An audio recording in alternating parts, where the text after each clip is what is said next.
Hi.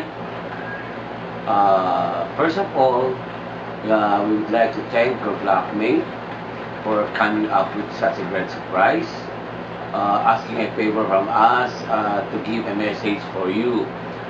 While in fact, she is the one who's giving us a big favor. Uh, it will always it will always be a great wonderful feeling to give message to our children, especially you, Nika. Pokwang, the day you were born, we were quite worried about your health.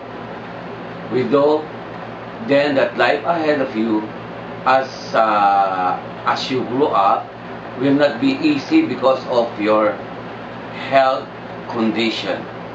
But you prove us wrong, Nix. You turn out into a strong, responsible, and witty lady, which really made us proud to be your parents. The whole family is proud of your achievements, Nika, and your accomplishment, and hoping to see you emerge as a brighter person in the years to come.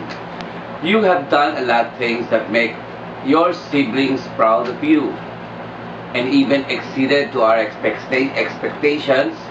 We will always be there for you, guiding you all the way, no matter what, because we know from our hearts that you're smart enough to do only the good things, and we rear you up with faith in God.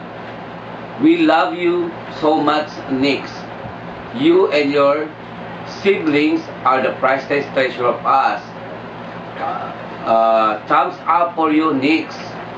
Thumbs up.